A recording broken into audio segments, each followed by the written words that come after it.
My name is Mohammed Shoaib, and I'm a cybersecurity trainer certified from EC Council. EC Council is the leading organization for cybersecurity domain certifications. Okay, and the demo that we have today is on the first foundational course called Certified Ethical Hacking. Okay, and the version of this course that is running at the moment is version 11, the latest one. Okay, so again, before we get started, this is a common question that I usually ask students. Again, to understand their perspective on this topic. So again, guys, don't worry, even if you don't know the answer, or if you're not sure about it, still just try to initiate, and let's keep the session a bit interactive and fun rather than just keeping it one-sided. So a quick sample question, like, according to you, in your perspective, what do you think hacking is? Anyone? Again, guys, don't worry, I am not asking for any definitive answers or exact to the point answers. Whatever comes to your mind, okay, whatever you think hacking is, please let me know. Anyone?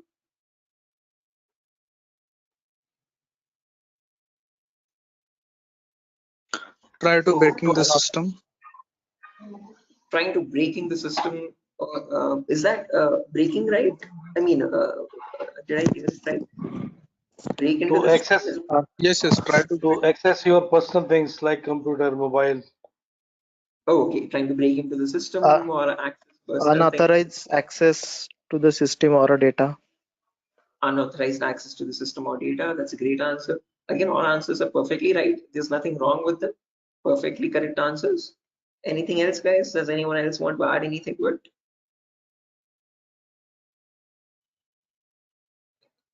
it?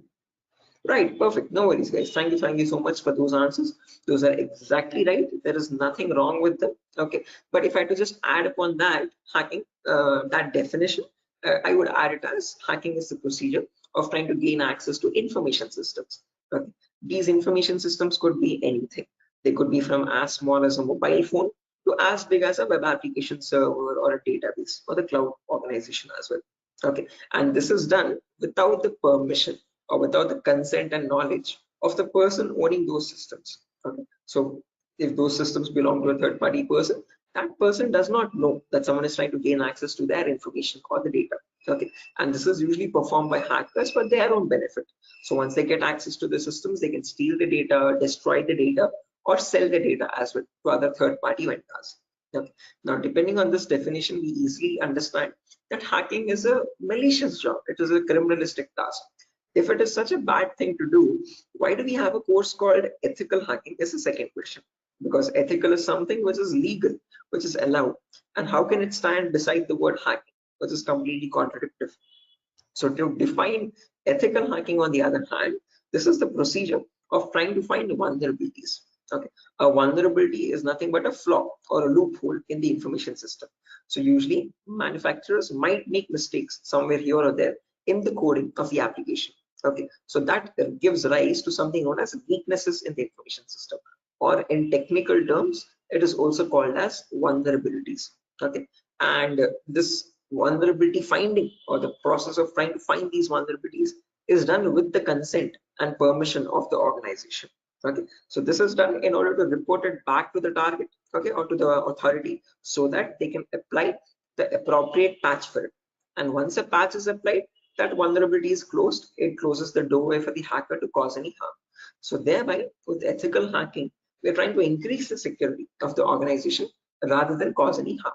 Okay, so that is the main difference, guys, between hacking and ethical hacking. Where in hacking, we are trying to find, again, the hacker tries to take advantage of those vulnerabilities and tries to get information access.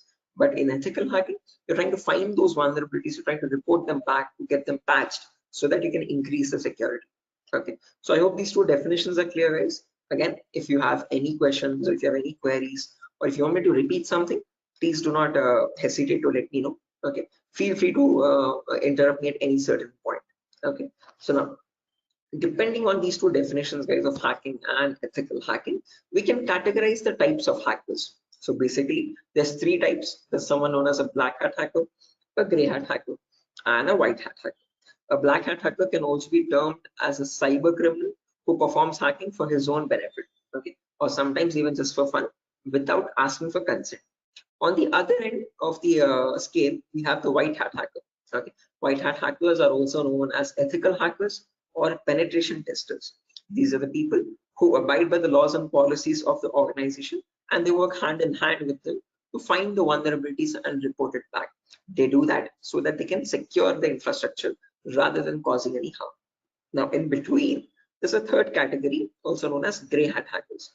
Now, from the name itself, you can figure out they have some qualities of the black hat hacker as well as the white hat hacker, hence a mixture. Okay, so like a black hat hacker, they don't ask for permission before finding the vulnerabilities, but once they find the vulnerability, they report it back to the organization. Okay, and that is done in return for a bounty. A bounty is nothing which benefits them. It could be a financial reward or a reputational reward, anything which benefits them or their careers. Right? So all these three types of hackers, whether it be a black hat hacker or a gray hat hacker or a white hat hacker, they perform hacking or ethical hacking in a certain number of steps. Okay? And those steps collectively are called as hacking cycle or cyber kill chain. Okay. Now let me list those steps out one by one so that you can have a clear picture of what the whole course is about, and then we'll briefly discuss about all of them. Okay, so you can ask your questions regarding those. Okay, so the first step that you perform in hacking cycle or cyber kill chain is known as information gathering. Now, certain organizations term this step in different names. They can also call it as reconnaissance or footprinting. Second step is known as scanning. It can also be referred to as enumeration. Third step is gaining access. Fourth step is maintaining access. And the last step is known as reporting or clearing traces. Now, the reason I've specifically mentioned "or" in the last step over here is because that is where it makes all the difference between the white hat hackers and black hat hackers. If you're a white hat hacker or an ethical hacker, you would perform the first 4 steps, and then you would generate a report with all the vulnerabilities and the solutions for that and submit it to the organization. But if you're a black hat hacker, obviously you're not going to submit the vulnerabilities, but you're going to take advantage of them. You're going to attack the system, get access to the data, steal the data, and then remove all the evidences, which is nothing but clearing the traces or removing the footprints. Okay, so any questions or doubts, guys, up to this part before I proceed further into the technical part? Any queries or any confusion at the moment? Again, guys, I hope the audio and video is fine. Any issues with my audio or video? Okay. What is this enumeration, sir? Again, yeah, we'll be coming to that, guys. We'll discuss each of these steps one by one so you have a better understanding of what all of them are. Okay, at the moment, until now, here there are no questions, right? Because I guess there's some issues with the audio or video. Some people are exiting and rejoining again. Any issues, any technical issues with my audio or video at the moment? Okay, perfect. Sir, your voice is breaking. Oh, my voice is breaking. 1 second, guys.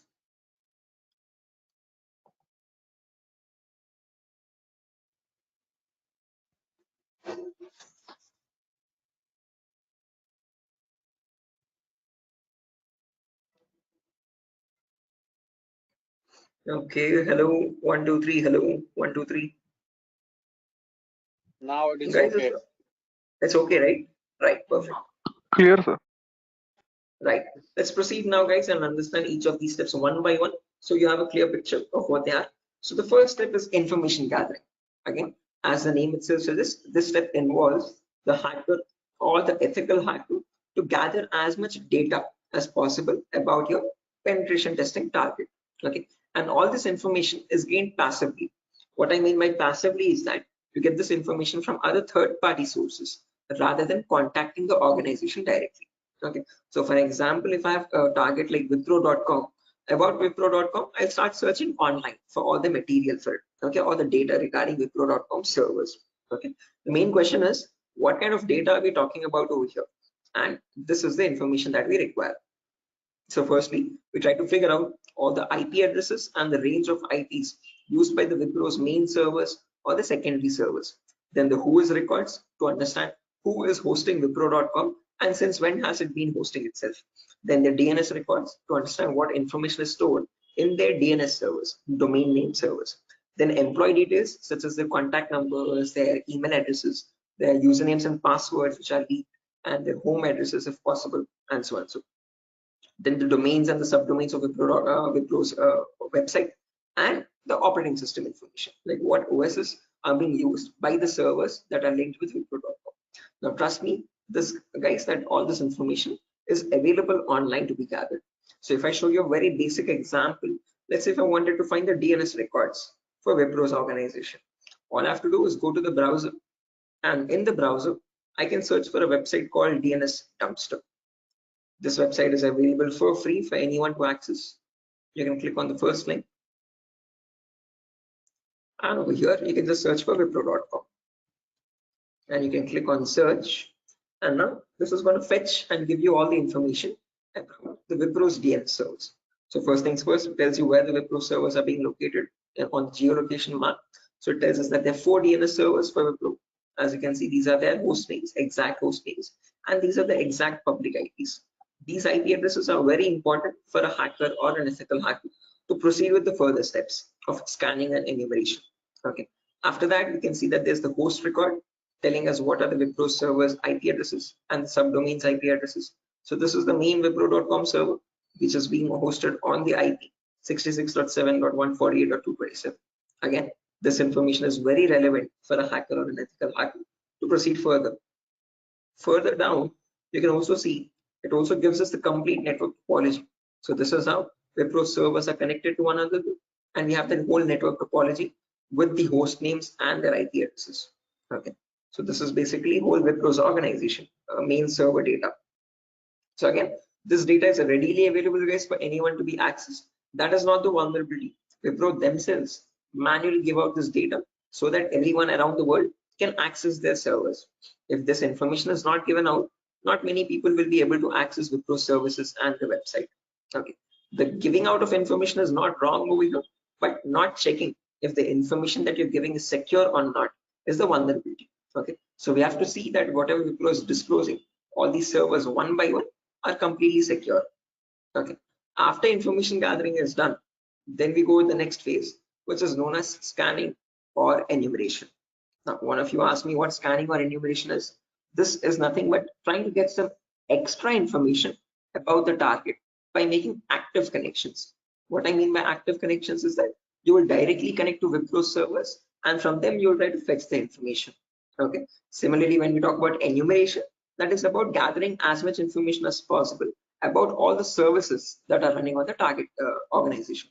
So in a Wipro's organization, you might have DNS servers, DHCP servers, SNMP servers, Telnet servers, SSH servers. These are the multiple servers, multiple web servers, or multiple other organizational servers. So about each of that server, you need to get information, like what version of services are they running and what applications are they running.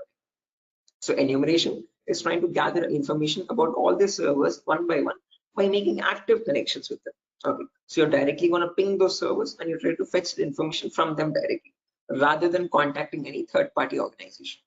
Now, when we talk about scanning or enumeration, there are 3 types of them. There's something known as network scanning, then port scanning, and then finally vulnerability scanning. In network scanning, we can try to figure out on the target network what all devices are active.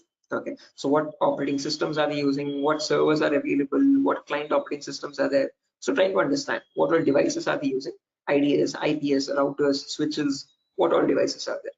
On those devices, then you perform port scanning. Port scanning is where you try to figure out what ports are open, and on those ports, what services are there running. Okay, what applications are there running. Then finally, you perform vulnerability scanning to figure out on those services, are there any vulnerabilities? Are there any weaknesses that you can attack on? So during this phase, we'll be using 2 important tools called Nmap and Nessus. So if I just search for enable Nessus over here, this is the tool that is used in organizations as well.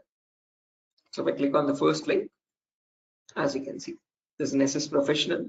If I click on buy, it's around $4,000 for 1 year subscription. Okay, quite an expensive tool, and this is the same tool that is used in real-time scenarios. So we'll be working on the same tool in our classes as well. We'll try to understand how to use this tool and how to run or perform vulnerability scanning. The reason why I'm showing you all this is just to make you understand that we will be using real-time scenario tools. Okay, whatever is used in organizations at the moment, we are up to date with those tools. Okay, after, if I show you example, as you can see, I have the NSS installed on my system over here. I'll show you how you can install on your system as well. And you can see, you can perform various types of scans. And once you scan a system, it shows all the vulnerabilities one by one.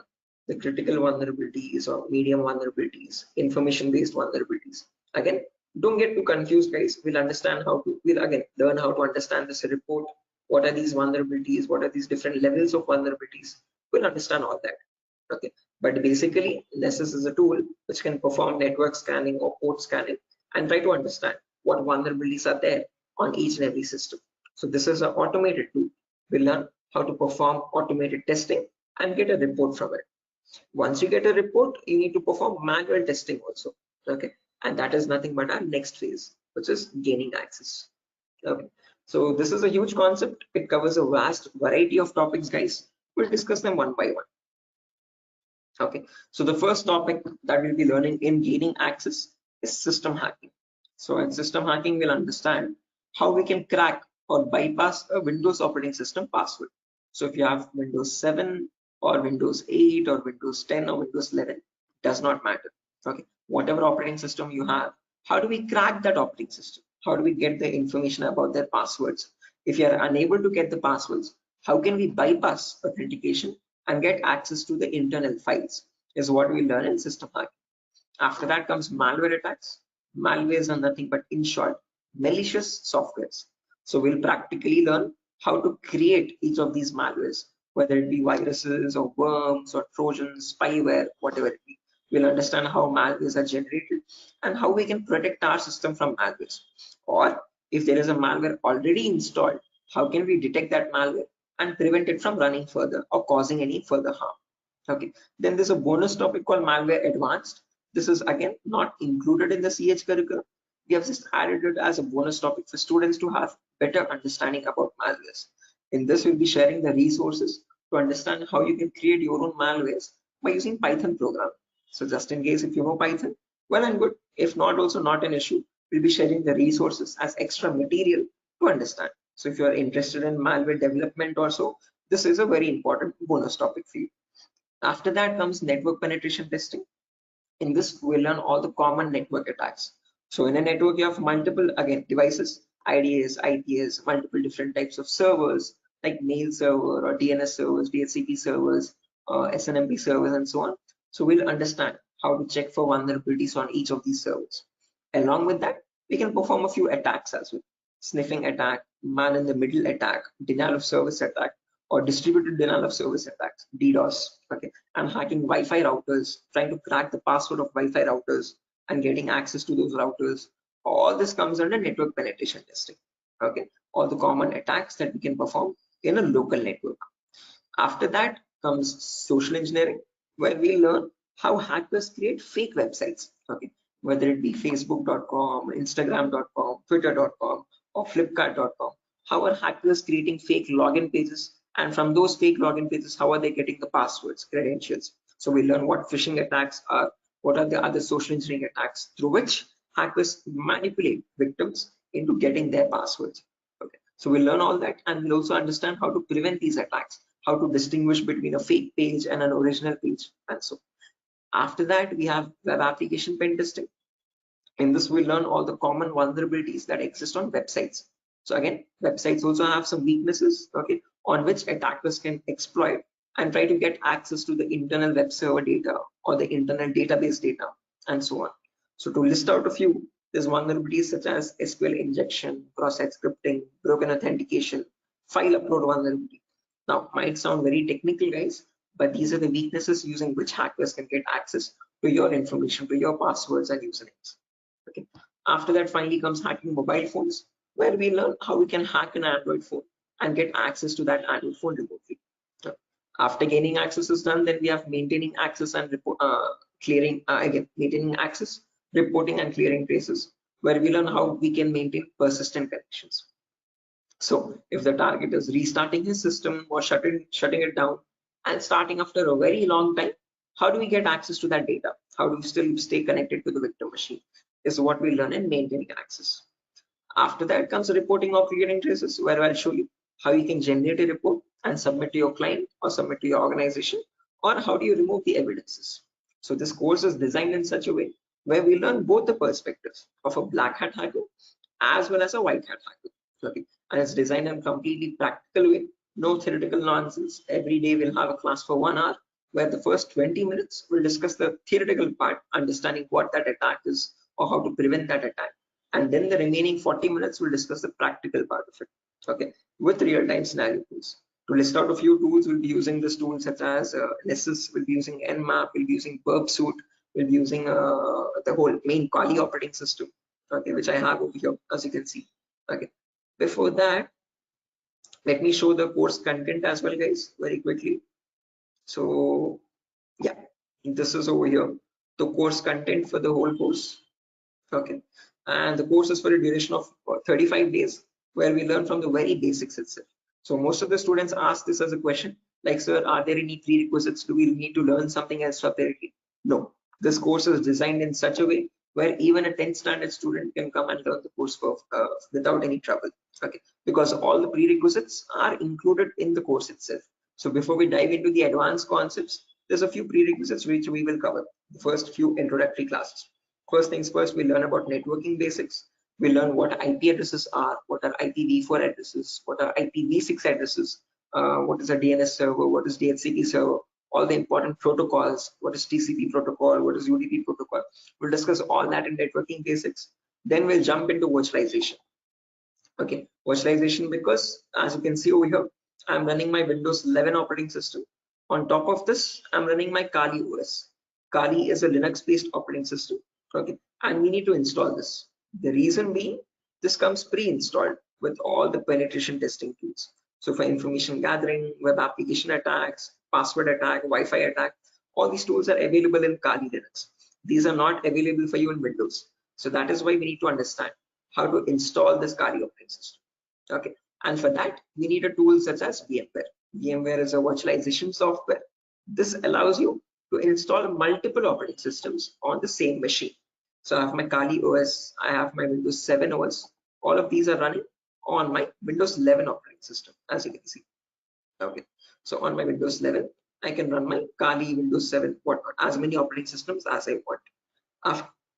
After that is done, then we learn basic Linux and Windows commands, because as I've mentioned, we'll be using Kali Linux. So we need to know how to operate that OS. Okay, so we'll understand what the basic Kali commands are. We'll get familiar or comfortable with the Linux environment, and then we'll dive into the advanced concepts. Okay, so there's a few extra concepts there mentioned as well, as you can see over here: cryptography, reverse engineering, IoT, cloud security. These are not mentioned in the presentation for us, but these are all the topics that we'll be covering.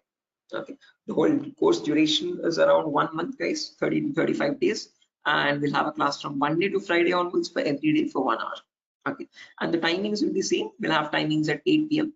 Every class will be recorded, and you'll be getting the recordings as well online, which we will have permanent access to. So just in case if you're missing out any class, you can access the recordings whenever you want. Okay, if needed, we can take backup classes as well on Saturdays and Sundays, just in case if there's a lot of absence. Okay, so yeah, that's that, guys. A quick introduction on what the course is and how long the duration of the course is. If you have any questions, you can shoot at me right now. Please let me know, guys. Any queries, anything that you want me to repeat or so. Hey, can you hear me?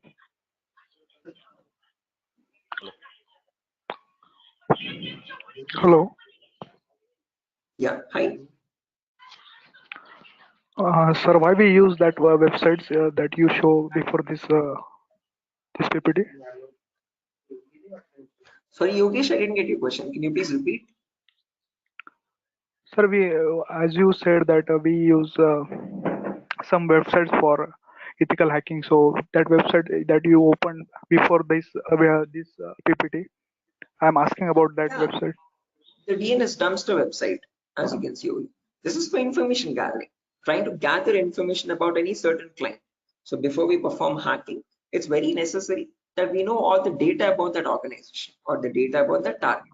So in order to get that data, we have to visit these third-party websites. Okay, sometimes your organization might not give you that data sufficient for us. Okay, that is why we need to gather that information from other third-party sources. websites like DNS dumpster and so on. Okay, the more the data you have, the more possibilities you have to attack the system. Okay, the more attack vectors you can find or possible paths you can find to attack the system. Okay. So that is why it is necessary to access these websites and get the data about our target from these websites. Okay, okay, so understood. Right. Any other questions, guys?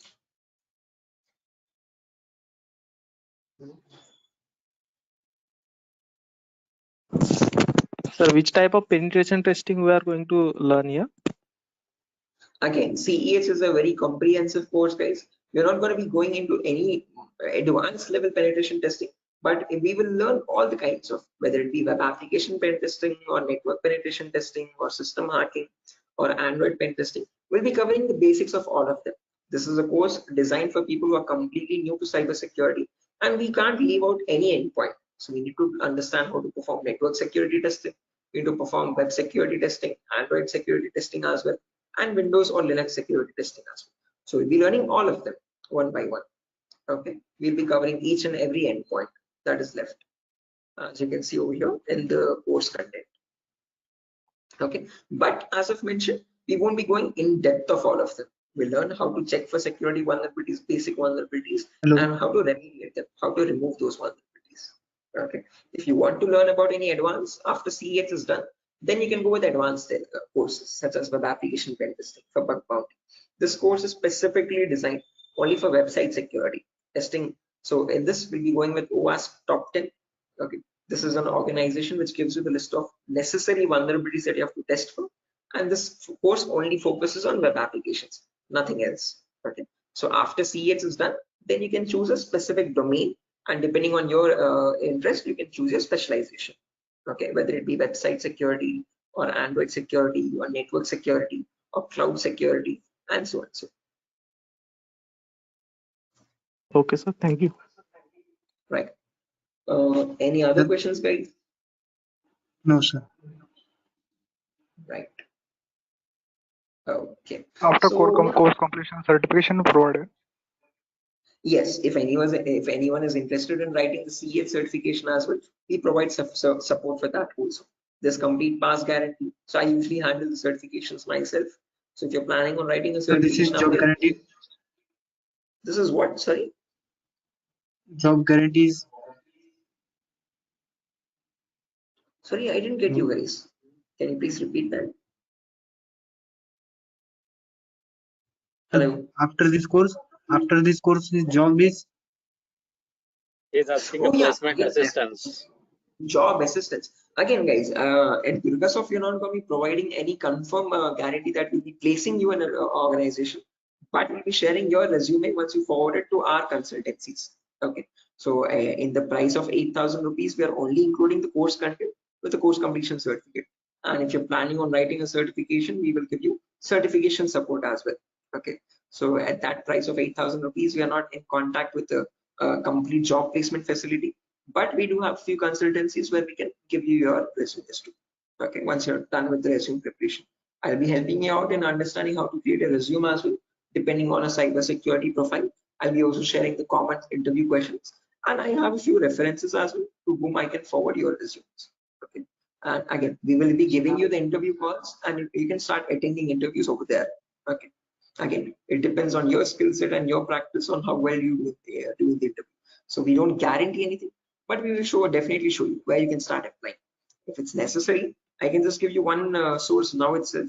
You can, after your course is done, this is the common website that I usually suggest for students, jobs.null.community. This is a website only specifically for cybersecurity job roles. Okay, nothing else.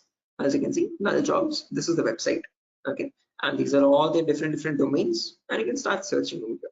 So if you're a complete fresher, just click on freshers or internships, and these are at the moment these are the available placements. Okay, so for internships, okay, if you're not into internships, you want a specific job role, you can start applying for VAPT, vulnerability assessment and pen testing. These are the ones at the moment for cybersecurity. After the course is done, you can start applying over here also. So this is one website that I suggest to most of the students once the course is done, so start applying for jobs. Okay, so again, how well you do. It depends on your skill set and your practicing, guys.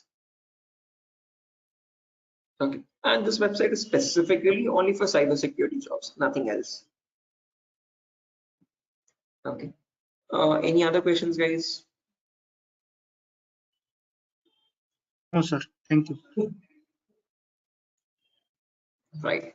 Again, if you practice properly and if you're done with the course, guys, and if you're thorough with all the concepts, getting a job in these portals is not that tough. Okay, there's a lot of students from our previous batches as well who have searched for jobs in this nuns.job.co.in and they found their internships and their jobs. Okay, so again, as I've mentioned, once you sit for the interview, it's all on you.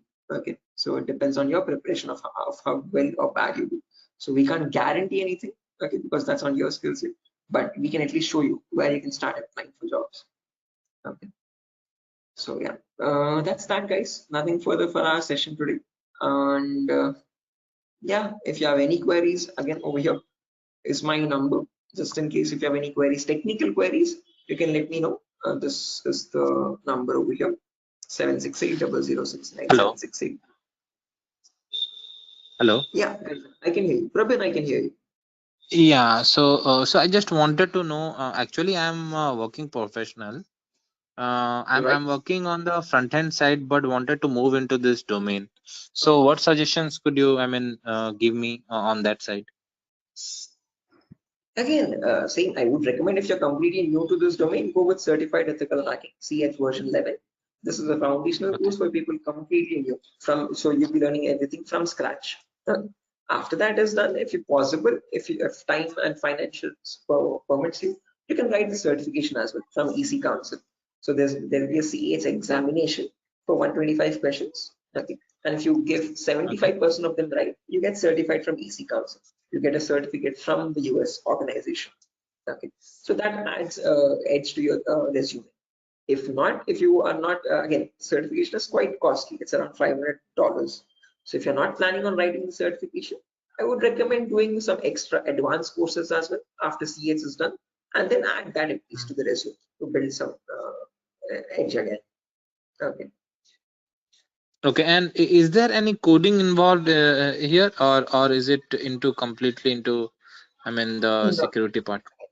not at all. In CEH, you don't have any requirement for coding level language. But if you're planning on going for some advanced courses like web application pen testing or mobile security testing, there you might need to have some basic knowledge. Okay. So when we talk about web application, it is necessary that you have basic knowledge on HTML and JavaScript. Okay. But when we talk about CEH, the foundational course, for this we have no requirement for any coding level language knowledge. Okay, and what kind of roles we can apply after the completion of this course? Like someone is if having 5 years of experience and he has transited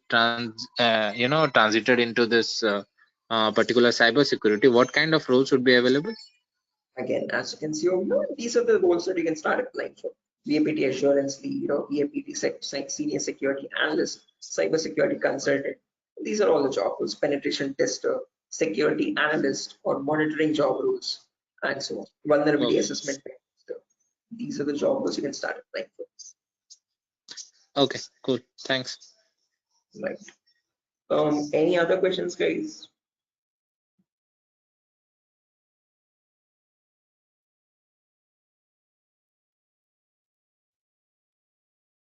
Right. Assuming there's no more questions, guys. So yeah, that's that for a session. Nothing further. Again, we'll be starting the course from Monday onwards, guys. Tomorrow and day after tomorrow, we'll be having the same demo.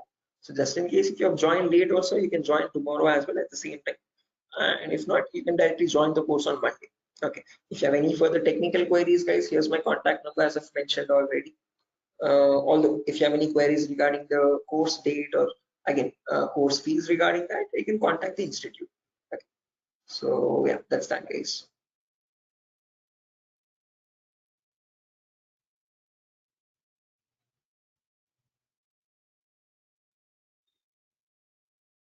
Sure. So I'm gonna be exiting, guys. I hope you have enjoyed the demo. And yeah, if there's any queries, please do let us know how we can help you. Okay. Have a good day, and I'll see you soon. Bye bye.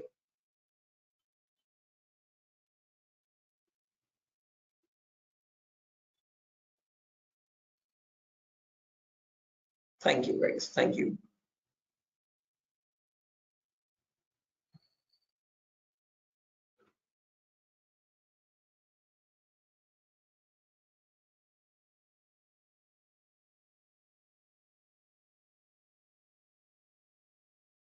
Okay. Hello, guys. Can you hear me now? Biswajit Singh, Rakesh, Ravikiran, Maman, Shiva, Sujata. I hope I'm audible now, guys. Yeah, Biswajit. Can you hear me now? Yes, we can. Right, perfect. So let's just wait for 2 more minutes, guys, for the other people to join as well. And then we'll be starting the session. Until then, if you have any queries or if you have any questions before we start the session, you could please let me know.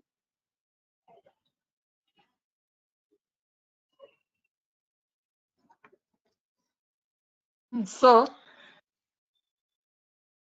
Yes, I excuse can me, hear sir. you. Yeah. So is this the same demo was on Sunday? Yes, the same demo itself, guys. Oh, okay. I have attended on Sunday, so I thought it would be some different or what. No, it's the same demo, guys. A shorter version of that same demo. Again, we'll be starting the live classes, or the course is going to start from Monday onwards. So just in case we're planning on joining the course, you can join from Monday. The first class will be on networking concepts. Okay, thank you. Tomorrow as well, we'll have one last demo. So Thursday and Friday, today and tomorrow will be the last demo sessions, just in case if students have missed out the previous demos, they can join. That's one last chance for them. And then from Monday, we'll be starting the course itself. Yeah, okay. So just in case, guys, if there's anyone who has already attended this demo session, again, just a heads up, this is going to be the same demo. It's not going to be any different from the previous ones. Okay, this is just backup sessions or backup demos for people who could not join earlier. Okay. Thank you. Sure.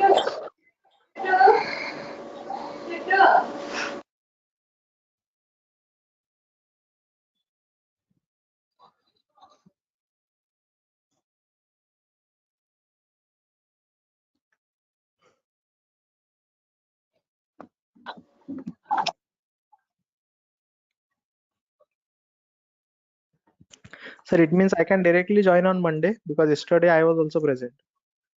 Yeah, sure, guys. Again, as I've mentioned, it's the same demo. It's not gonna be any different. So this is only for people who are completely new to it, who have not attended the previous demo sessions. So if you have already attended the demo session, guys, you can join back on Monday itself directly. Okay, and the timing will be same at 8 p.m. Same time, 8 o'clock in the night. Okay, thank you. Sure. Okay, guys, so let's get started without any further ado. Before I get started, a quick formal introduction on my end. My name is Mohammed Shoaib. I'm a cybersecurity trainer certified from EC Council. EC Council is the leading organization for cybersecurity domain certifications. Okay, and one of the courses that it provides for people who are completely new to this domain is Certified Ethical Hacking version 11. This is the latest version of the course that is running at the moment, and this is a course designed in such a way for people who are completely new to this domain. So if you have no knowledge about what cybersecurity is or what hacking or ethical hacking is, this is the course to get started with. Okay, so before I proceed further, this is a common question that I usually ask all the students just to understand their perspective on this topic.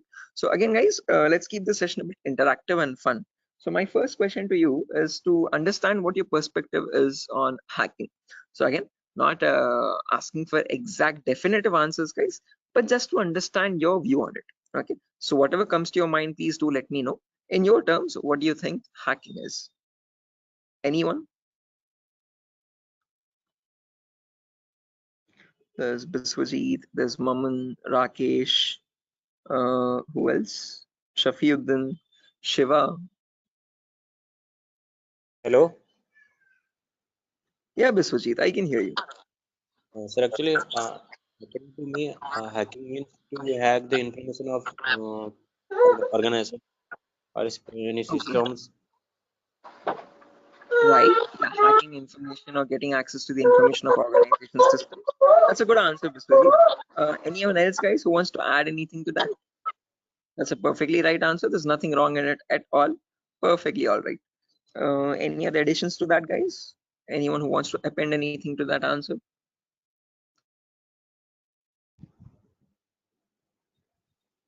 Okay, no worries. Shiva, you were about to say something? Your mic was unmuted for a while. Did you have an answer? Okay, no worries, guys. So let me just add on with Biswajit's answer. So if I had to define hacking on, depending on using on his words itself, hacking is nothing but the procedure of trying to gain access to information systems. Okay, now these information systems could be anything. They could be as small as a mobile phone to as big as a database or a web application server or cloud organization itself. Okay, and this gaining access to these devices is done without the permission and the consent of the person owning those systems. Okay, so the organization who owns those systems has no clue that someone is trying to gain access to their data. Okay, and this is usually performed by hackers for their own benefit. So once they get access to the data, they can steal it, they can destroy it, or sell it on the dark web to other third-party vendors. Now, if hacking seems such a malicious job, why do we have a course called ethical hacking? Is the second question. Because ethical is something which is completely legal. And how could hacking become legal now? That's the main question. So when we talk about ethical hacking, on the other hand, guys, this is the procedure of trying to find vulnerabilities. Okay. A vulnerability in simple terms can also be called as a weakness or a loophole in the information system. And using these weaknesses only, hackers try to get access to the target information systems data. Okay, so your job as an ethical hacker would be to find these vulnerabilities before a hacker does, and this is done with the consent and permission of the organization. So once you find these vulnerabilities, you have to report it back to the organization so that they can apply the patch for it. And once a patch is applied, you're thereby increasing the security of infrastructure and preventing hackers from causing any further harm. So with ethical hacking, you're trying to increase the security and make the infrastructure much more secure and stronger compared to what hacking is. Okay, where you're trying to exploit vulnerabilities. Okay, so you see, are these two definitions clear, guys? Like what is hacking and what is ethical hacking, and how are they different from one another? Because most of the students have a misconception that both these terms are one and the same. No, guys, we're not going to be performing hacking. We'll be learning ethical hacking in the course. Okay, we won't be exploiting the vulnerabilities, but we'll see how to search for them, how to find them in an organization's systems, and how to report them back to the organization. Okay, so that we can prevent hacking from happening. Now, depending on these two terms, guys, we can categorize the different types of hackers as well. So we have someone known as a black hat hacker, then we have someone known as a white hat hacker, and in between there's someone known as a gray hat hacker. Okay, so firstly, the first category is black hat hackers. These people are also commonly referred to as cyber criminals. Okay, these are people who perform hacking for their own benefit, and they do this by asking no consent at all. On the other end of the spectrum, we have the white hat hackers, who are also termed as ethical hackers or penetration testers. Now, these people perform ethical hacking, or in simple terms, penetration testing, to find all the vulnerabilities in the organization. And they do this by asking for consent and by following all the laws and policies set by the organization. So they do not cross any line, they do not perform exploitation of any vulnerabilities, they only work to increase the security of the organization. Now, in between white hat hackers and black hat hackers, there's someone else known as a gray hat hacker.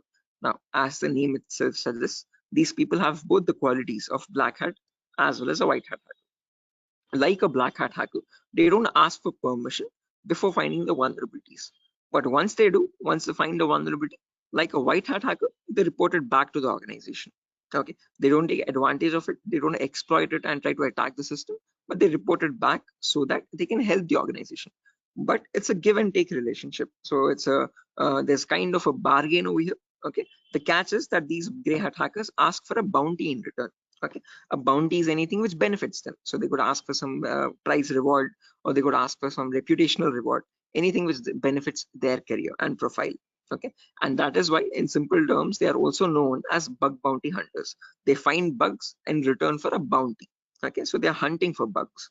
Okay, now all these three types of hackers, whether we take black hat hackers, gray hat hackers, or white hat hackers, they perform hacking or ethical hacking in a certain number of steps. Okay, and they follow a procedure, a systematic procedure. That systematic procedure is known in simple terms as hacking cycle or cyber kill chain. Okay, various organizations categorize these steps into various numbers, but if I had to summarize it up, there are 5 important steps in hacking cycle or cyber kill chain. Whether you take a black hat hacker, or a white hat hacker or any kind of a hacker, he needs to follow the same procedures as well. Okay. Now let me list them out first, and then we'll discuss in detail about each of them, so you have a clear picture of what the whole course is about. Okay. So the first step is known as information gathering. It can sometimes also be referred to as reconnaissance or footprinting. So they are one and the same term, guys. Don't get confused. Various organizations use various terminologies, but whether you hear information gathering or reconnaissance or footprinting, all the three terms are one and the same. After that, you have scanning, which can also be referred to as enumeration. Then you have gaining access. Then you have maintaining access. And then finally, there's reporting or clearing traces. Now, the reason why I've mentioned or over here in the last step in capitals is because to make it a note to understand that this is the only step where you have a difference between black hat hackers and white hat hackers. Now, whether you're any kind of a hacker, whether it be black, white, or gray, the first four procedures are to be followed mandatorily. So you have to follow those first four procedures in the same order.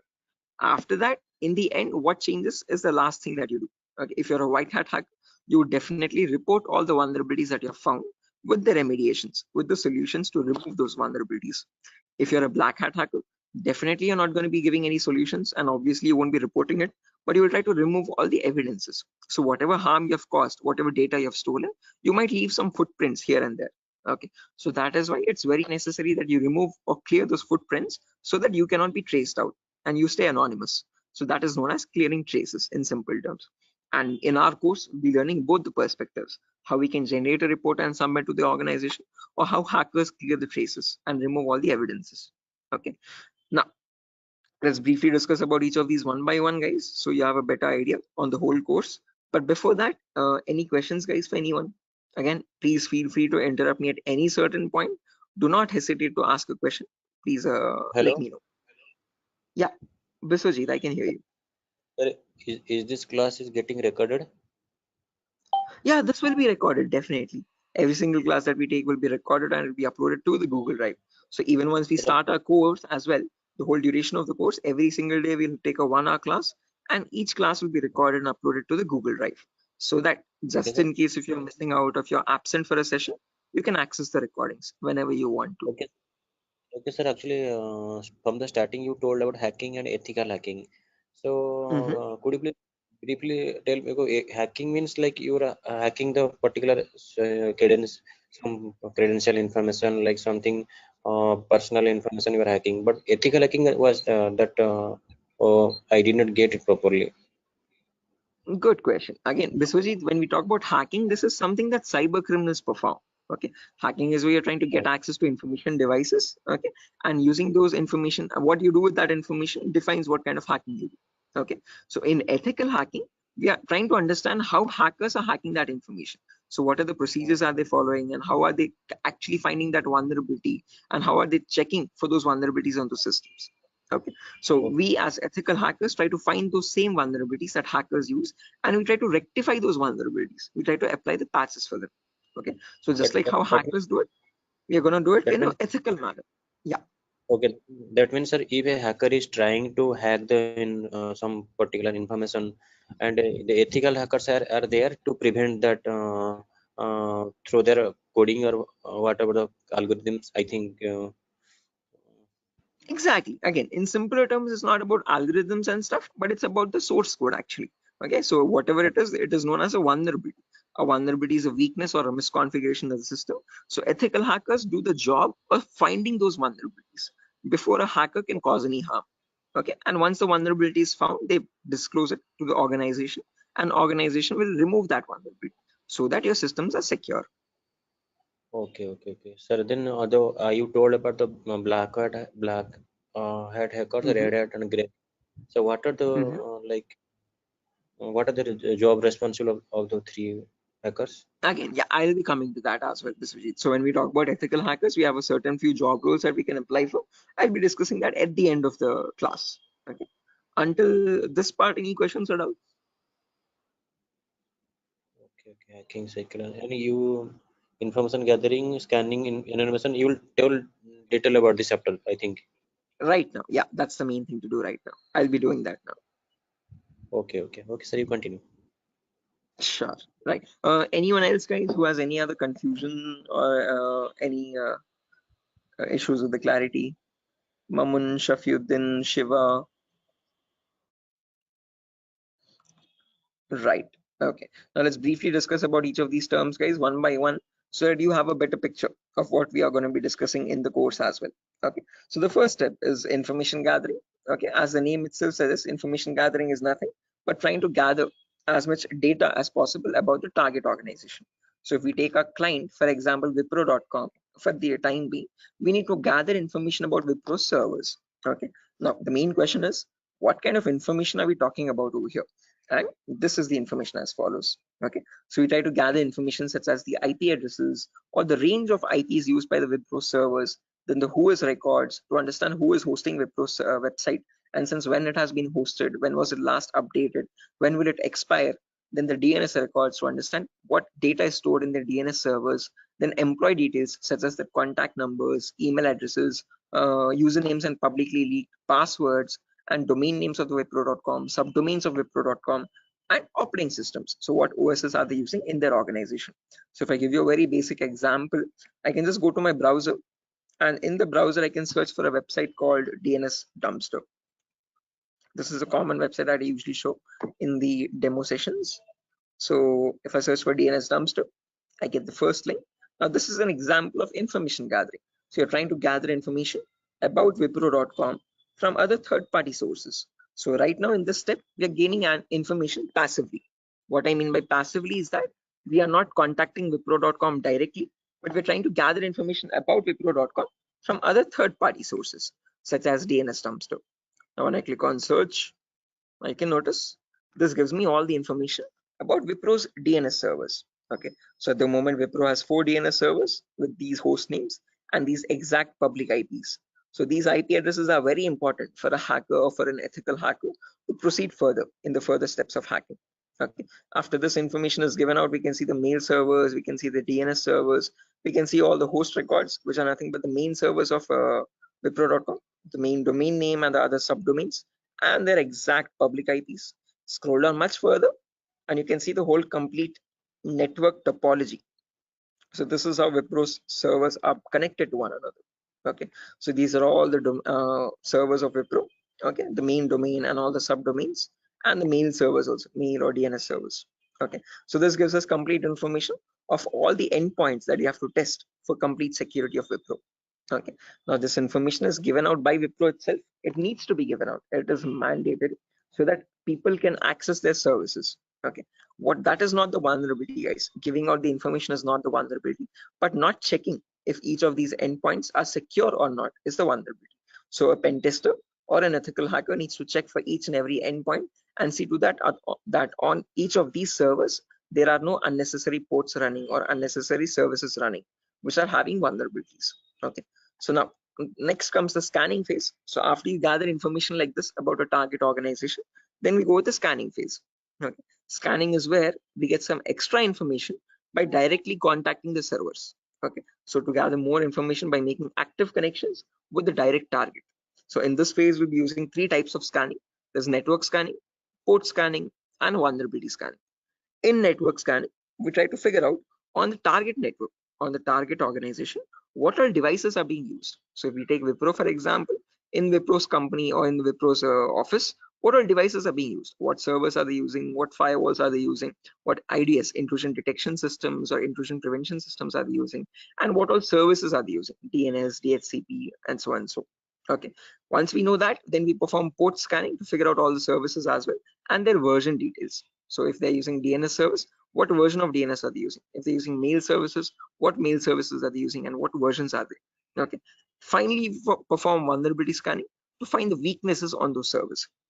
So if there's any application with an inbuilt weakness, or if there are any misconfigurations like weak password or default unnecessary ports open, all that comes under vulnerabilities. So we scan for vulnerabilities by using some automated tools. Okay. So if I go to the browser now, I can show you one of the very important tools, which is Tenable Nessus.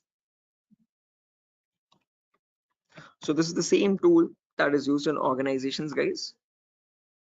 As you can see over here, quite an expensive tool as well. If you click on buy, You can say it's around $4,000 or so for 1 year subscription, and we shall be using the same tool in our lab setup in our classes. So let me show you how the tool looks like. Admin password. Yes. So again, default password, default credentials, policies, scan templates. So this is how your Nessus tool looks like, guys. So this is capable of performing your network scan or port scan or vulnerability scan, and gives you the list of vulnerabilities. So once you perform a scan, it shows you in your network whatever devices are there, what vulnerabilities are there on those devices. So it categorizes the weaknesses on the system in 5 levels: information, low, medium, high, and critical. So if a company has any critical vulnerabilities, it means hackers can easily get access to their servers. Okay, so we'll understand how to perform vulnerability scanning, how to know if a system has any vulnerabilities, and if hackers can hack their organization so easily. Okay, if they can hack, how do we provide the solutions is also what we learn. Okay, after scanning is done, then we go with the next phase, which is gaining access. Now this is a huge concept, guys, covers a lot of variety of topics, and these are the topics as follows. Before I proceed further, any questions or doubts up to this part, guys, in information gathering or scanning?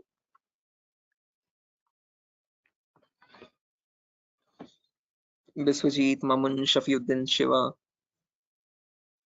Please do not hesitate, guys. If you want me to repeat something, I will definitely do. Sir, Yeah. Sir, please repeat that first part. Which one? Like before gaining access, you told about some gathering information. Like I understood that what if their system in vulnerability in the system, so hackers are easily hack that system. So I understood somehow. Oh yeah, in information gathering again, Biswajit, as I've mentioned, we try to gather information from other third-party websites. So there's websites like DNS Dumpster, Hunter.io. So from other third-party sites, we gather information about the target. After that, then we perform scanning. So we directly get access to target servers or whatever target it is, whether it is Wipro.com or so and so. Okay. And in their target organization, we perform the scanning to figure out in their network what devices have what vulnerabilities. So in my local network, I have scanned for 3 devices, and in each of these devices, I can see the weaknesses on each system. Okay. Tells you what the weakness is. Okay. If there's an unsupported OS, what is the solution to remove that vulnerability, and what can be performed with that vulnerability. So this scanning tool gives you that up-to-date information. Okay, so this is all this all comes under automated vulnerability scanning. Okay, so this is something that you always perform in an organization to test for vulnerabilities on different systems. Okay, it is software. Yeah, it is a software. This is the Nessus tool. The Nessus tool is nothing but a software that we have. Okay, sir. Okay. Right. So this is the same tool that is used, the same software that is used in organizations as well. Okay, and we'll be running in real-time scenario. Whatever tools that are being used, we work on them in real time. Okay. So yeah, now proceeding further, after all this is done, then we go with the gaining access phase. This is where we try to perform various kinds of attacks to get access to the systems. Okay, once we perform the scanning, once we know that these are the vulnerabilities on which you can attack on, next part is nothing but to attack directly, which is nothing but penetration testing. So in this, as I've mentioned, there's a huge set of topics. Okay, so let me discuss them one by one. So first topic that we'll be discussing is system hacking. So in system hacking, we learn how we can hack or crack or bypass a Windows operating system password. So whether it be Windows 7 or Windows 8 or Windows 10 or Windows 11, doesn't matter. How do we crack or how do we bypass the password is what we learn in system hacking. So if your system is password protected, how can you crack and understand what the password is in clear text? Or if you're unable to crack it, if it is too tough to crack, how can you bypass that password and still get access to the internal files is what we learn in system hacking. After that comes malware attacks. Malwares in simple terms are nothing but malicious softwares, and we'll practically know how to create each of these malwares. So people think that viruses are on the only malicious software is available on internet, but that's a misconception. We have multiple malicious softwares. We have viruses, we have worms, trojans, backdoors, spyware, rootkit, whatnot. There's tons and tons of malwares, and there's thousands and thousands of malwares added every single day. So we'll practically learn how to create each of these malwares and how to prevent our system from getting attacked by these malwares, or how to detect for malwares on our system. Then comes network penetration testing. Okay, in network pen testing, we learn all the common network vulnerabilities. Okay, so in an organization, in a local network, there are multiple services. There's DNS service, Telnet service, SMTP service, DHCP service. These are all the services or protocols used in a common organization. So we learn how to test for weaknesses on each of these servers. And after that, we'll also learn how to perform network attacks like sniffing attack, man in the middle attack, DOS attacks, or hacking Wi-Fi routers and cracking Wi-Fi router passwords. All this comes under network pen testing. Then comes social engineering, where we learn how to crack passwords from websites. Okay, so how do hackers make fake login pages, Facebook page, Instagram page, or a Flipkart login page, bank login pages? How do hackers get your passwords from these pages? Okay, how can they create fake login pages and send them to the victims and perform phishing attacks? All this comes under social engineering. Then finally comes web application pen testing, where we learn all the common website weaknesses. Okay. Is this useful for SOC analyst role? Yeah, Shafiuddin. We'll be discussing a very basic tool called Splunk as well. That is very important for your SOC analysis role. Okay. SOC is nothing but Security Operations Center, guys, just in case if anyone is confused. Okay. In SOC job roles, we usually see how to monitor and detect threats. Okay. Threats are nothing but attacks. Okay. So for that, we'll be discussing a very basic tool, a very important tool actually, but the very common tool used in SOC, which is Splunk. So this course was helpful for that as well. Shafiuddin. Okay, now after that, coming back to our topic, guys, as I've mentioned, we'll be discussing web application vulnerabilities, where we learn all the common website weaknesses. Now again, this might sound a bit technical, guys, okay, but these are a few common weaknesses that exist, such as SQL injection, cross-site scripting, broken authentication, file upload vulnerability, and so on.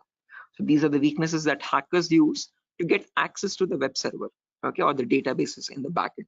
Okay, after that, we have hacking mobile phones, where we learn how to hack or crack an Android application phone.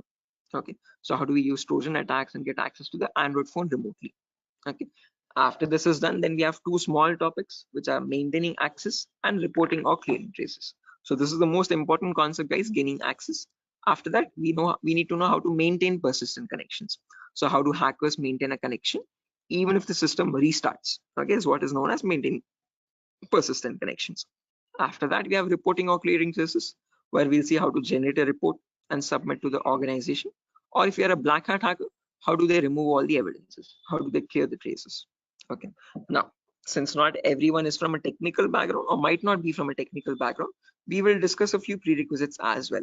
Okay. So the course is designed in such a way where you don't have to learn anything separately from outside. So if this is in a way to even a 10th standard student to understand this course in a simple and sufficient manner. Okay, so before we dive into all the advanced concepts, we'll be discussing these 4 prerequisites or 4 to 5 prerequisites. So first we'll learn basically what ethical hacking is, or how is it different from hacking. Then we learn virtualization. Okay. The reason why we need to learn about virtualization is because we'll be using a tool called VMware. So as you can see on my desktop, this is my Windows 11 operating system, and on this I have my VMware application. Okay, this VMware allows me to run multiple operating systems on one single machine. Okay, so as you can see, I can run my Kali OS, I can run my Windows 7 OS, Ubuntu OS, and so on. So, okay, the reason why we need virtualization is because we need to run something known as Kali Linux. This is a Linux operating system, guys. Okay, and this is very important for us because this comes pre-installed with all the penetration testing tools. Okay, for hacking tools or ethical hacking tools.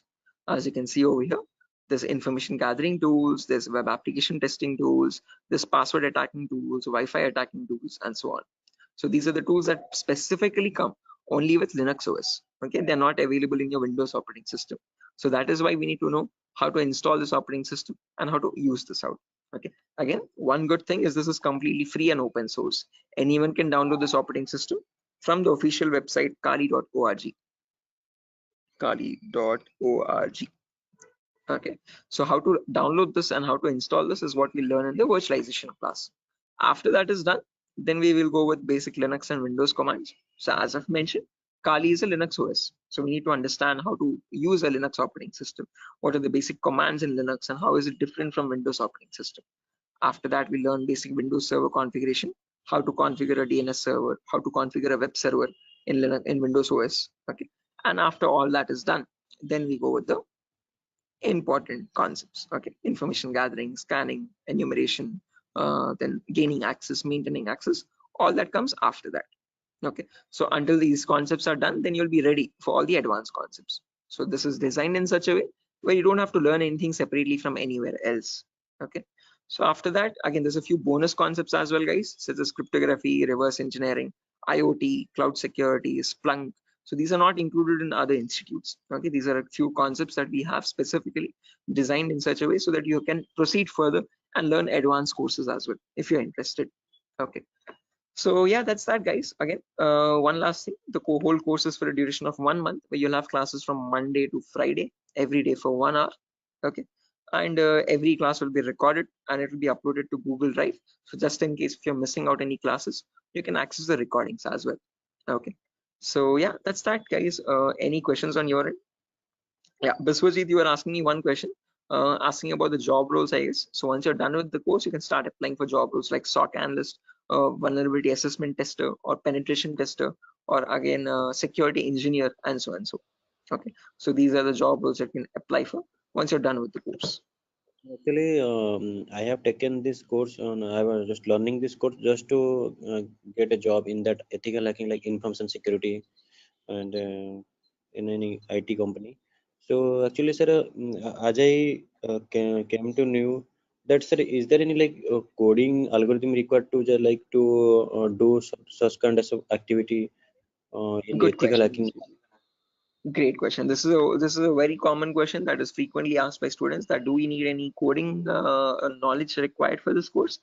Definitely not. So, sir, in CEH we will be discussing again. We will be primarily focusing on Linux operating systems.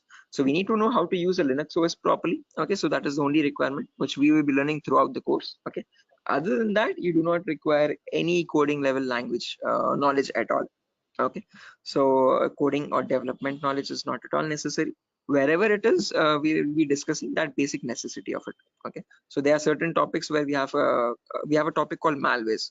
So in this we learn how to create malwares. Okay, so in that one topic will require basic coding language knowledge, but again, that itself I will myself be teaching it.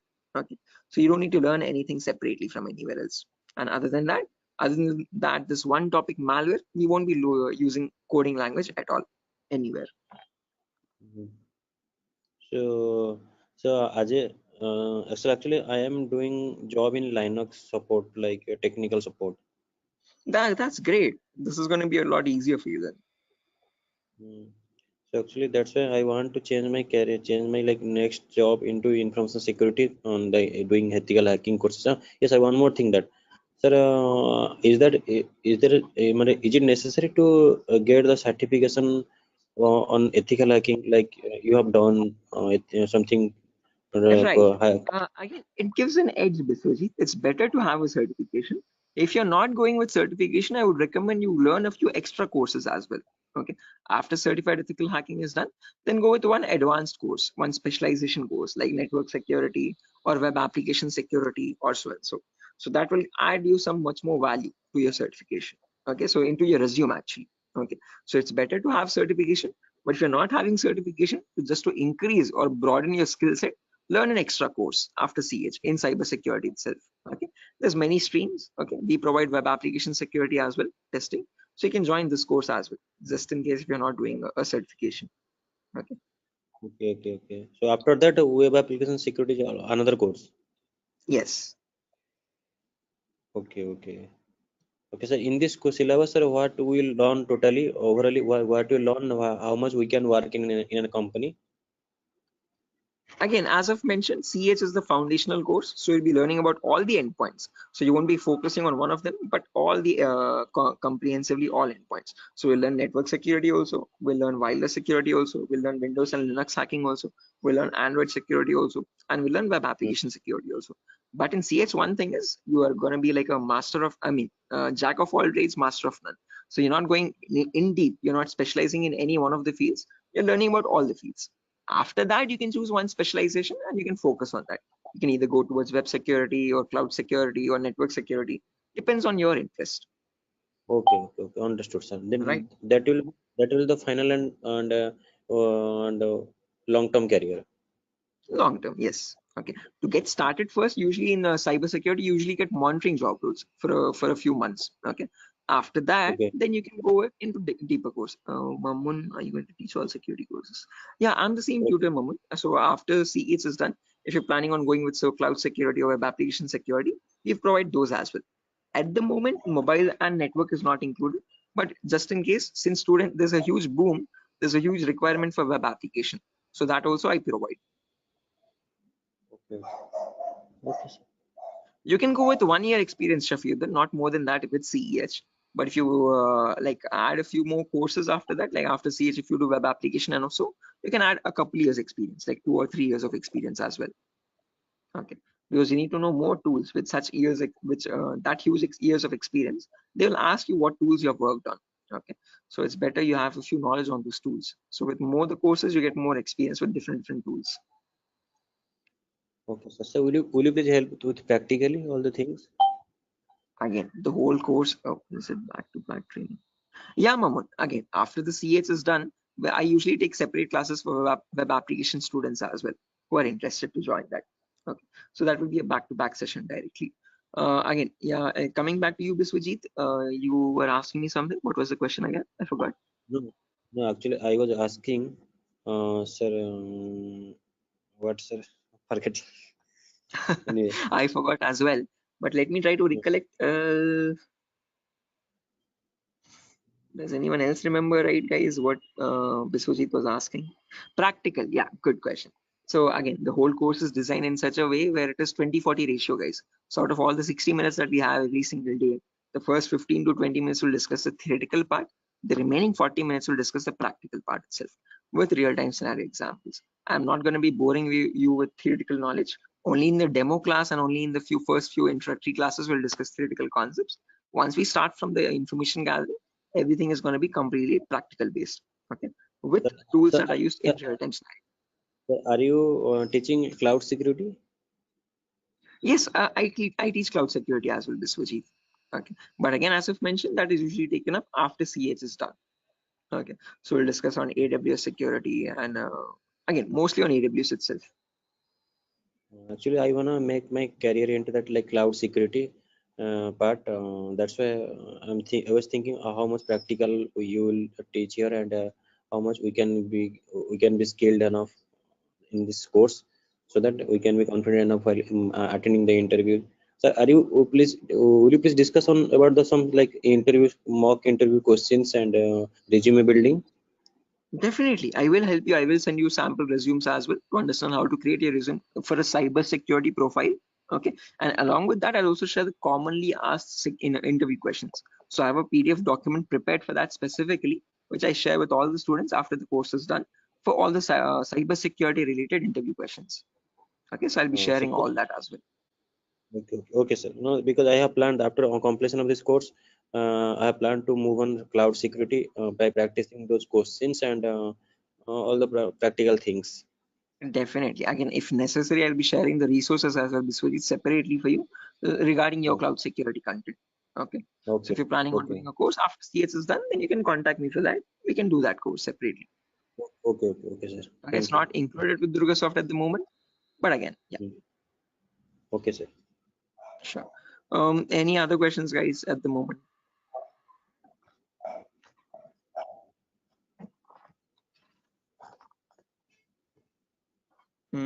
Okay, assuming there's no questions, guys, I'll be ending the session over here. And yeah, that was great interacting with you guys all, Biswajit, especially with you because you have asked a lot of questions. So I hope everything is clear and you have no more unresolved queries.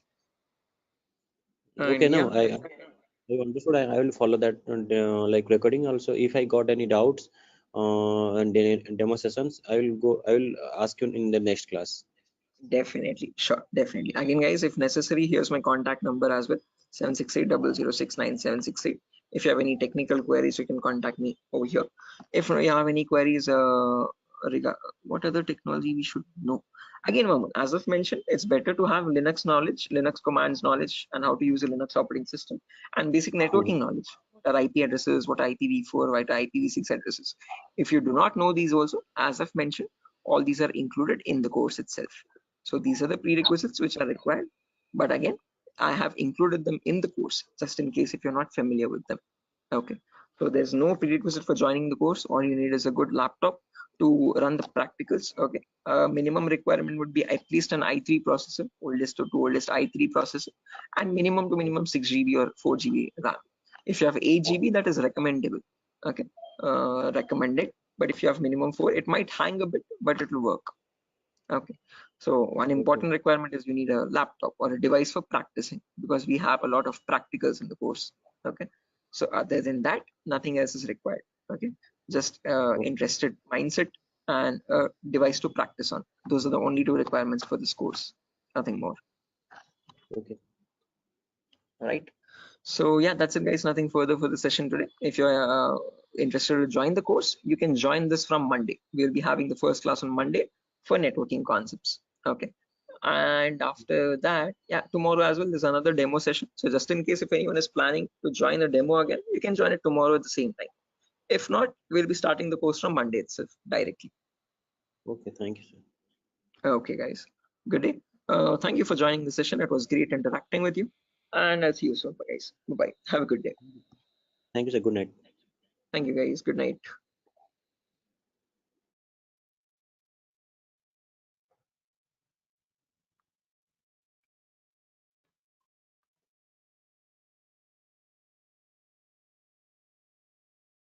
Guys, can you see the screen now?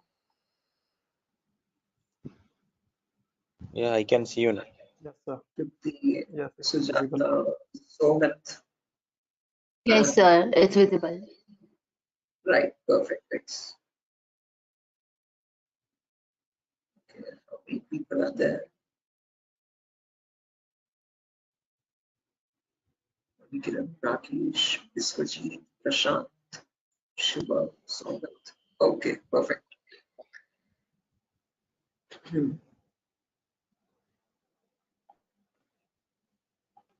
Okay, guys, let's get started with the session without any further. I am already a bit delayed in starting the session, so sorry for that, guys. I was stuck in a work. There was an issue with a security vulnerability actually with one of the organizations, so I was stuck with that. But anyways, let's get started with our class today. With our first session today will be on basic networking concepts. Before I get started, any issue with my audio or video? Anyone? Is everything fine? Can I proceed with Yes, the sir. class? No, actually, we are getting some like noise. a kind Oh, of there's some issue. background. Yeah, Yes, the we can call it not as a kind of issue. not clear. Sir. 1 second. Thank you. 1 second. I'll just change my microphone. Just give me a second for that. Yes, yes.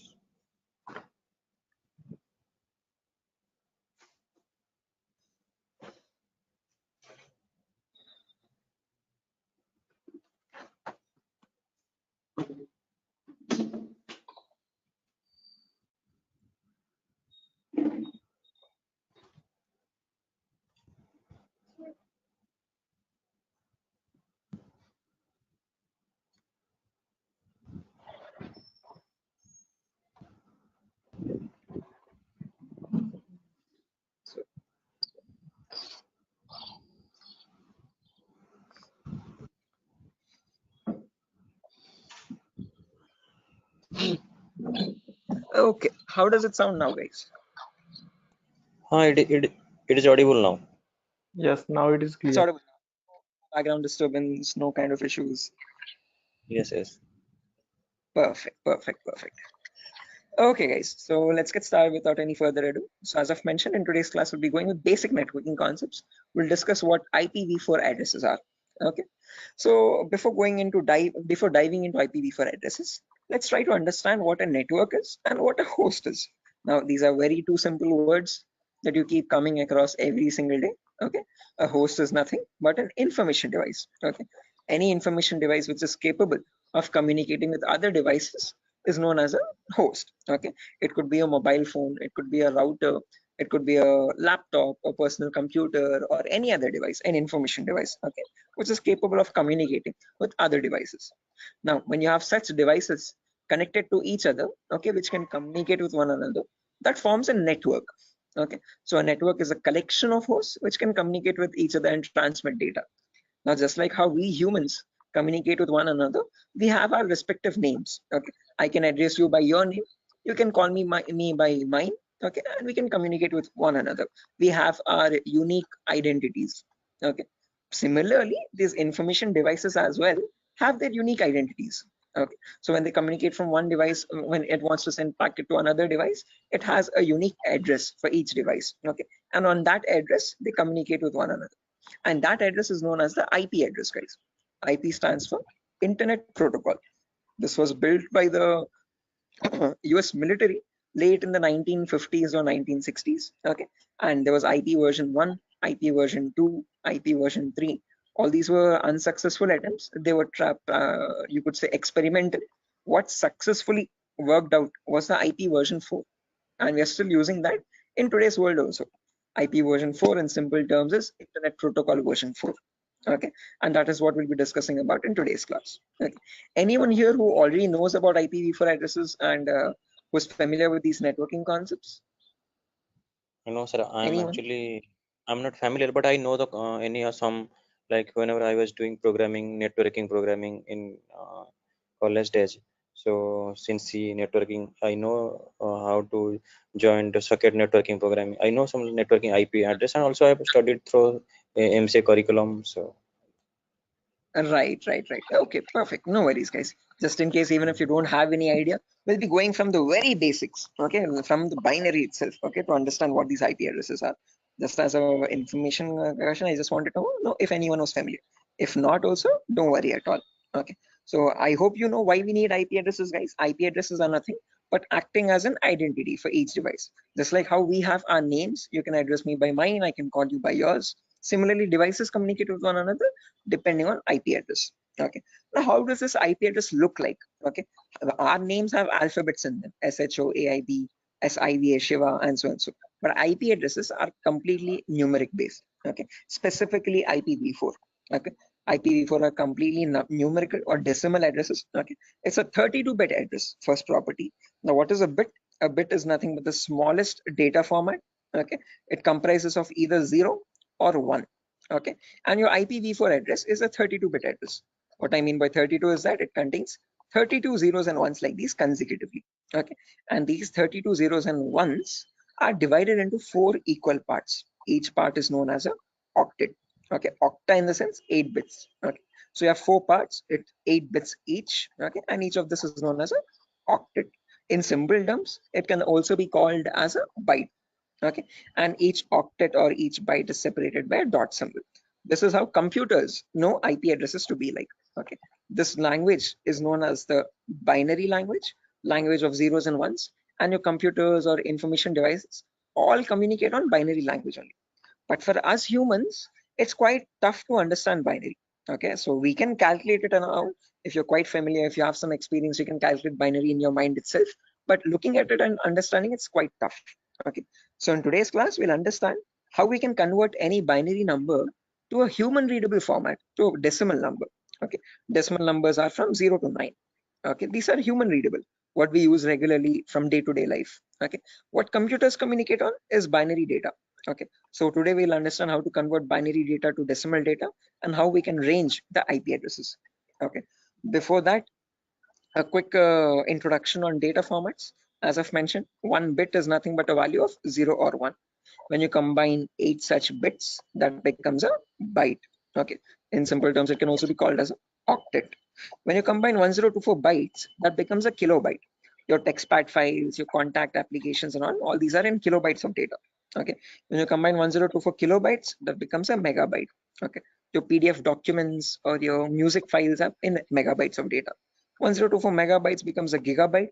Okay, your movie files or larger softwares are in gigabytes. 1024 gigabytes becomes a terabyte. Your hard disk is in terabyte storage data, and 1024 terabytes becomes a petabyte. We have never used petabytes until now. This petabyte data is usually used by cloud organizations. Okay, OneDrive, Google Cloud, blah blah blah. Okay, now let's understand how to convert this bit data or binary data into decimal data. Okay, so what I've done is I've taken down this first octet over here, 10101010, and I've written it down over here, as you can see, in an expanded format. Now to convert this, there are 2 simple methods. Method number 1 is there's two simple steps to it, not methods, sorry. Okay, there's one method only. Okay, and with two simple steps. Okay, step number one is you write down the values from 2 to the power 0 all the way up to 2 to the power 7 from right to left. Okay, why specifically 2 to the power? Because this is binary data. You have only two possibilities, either a 1 or a 0. So first 2 power 0, then 2 power 1, then 2 power 2, then 2 power 3, then 2 power 4, then 2 power 5, 2 power 6, and 2 power 7. Let's write down the values for that. 2 power 0 is nothing but 1. Anything to the power 0 is always equal to 1. Okay, that is a mathematical rule. 2 power 1 is equal to 2. 2 power 2 is nothing but 2 into 2, which is 4. 2 power 3 is 2 into 2 into 2, that is 8. 2 power 4 is 16. 2 power 5 is 32. 2 power 6 is 64. And 2 power 7 is 128. Okay, now to convert this number, all you have to do is, just a second guys, let me open up Zoom so that I can draw on the screen. Give me a second.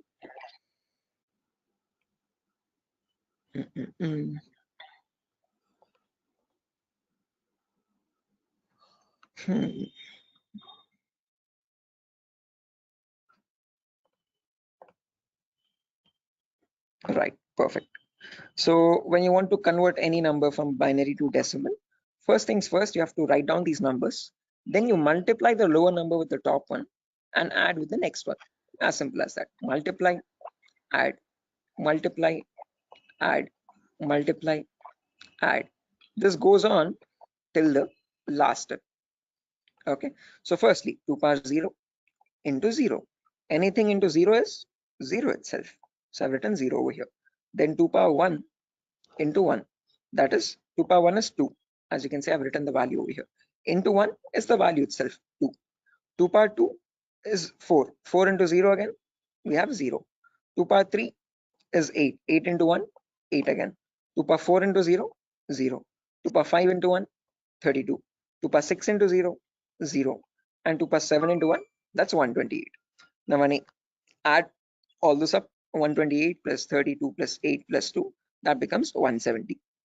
So when we humans read the number 170, the computer does not understand it like 170.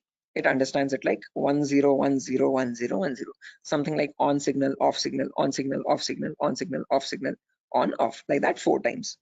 Okay. So is this clear, guys? Any questions or doubts up to this part? Like how we have converted this binary number to a decimal number? How we know that 170 is equal to 10101010?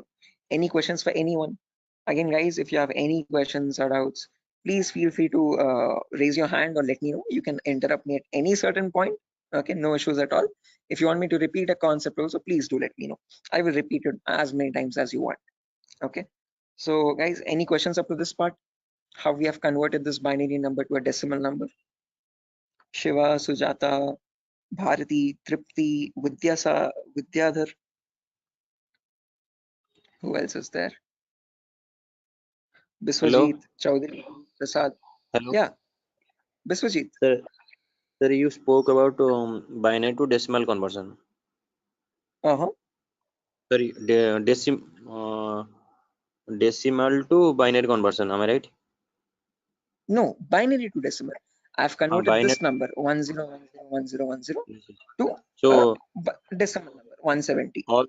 all the numbers was converted into binary as a decimal. All the binary number is converted into decimal 170. Right. This specific number 10101010. Okay. How did we do that? We wrote down these numbers 2 power 0 all the way up to 2 power 7. Multiply the lower number with the top one and add with the next one. Multiply and add, multiply and add, multiply and add. And that's how I got the final result as 170. So this 170 in binary is equal to 10101010. Right. Is this clear, Biswajit? Yes, I am clear. I know and I clear. Perfect. If everyone has understood this, guys, I have another number over here, as you can see, 01011010. Can everyone convert this value and give me the answer for that? Take your time. You have the table over here as well. Okay. And as I've mentioned, you need to multiply the row number with the top one. And just go with the next. Multiply and add, multiply and add. Okay. Take your time, guys, and let me know.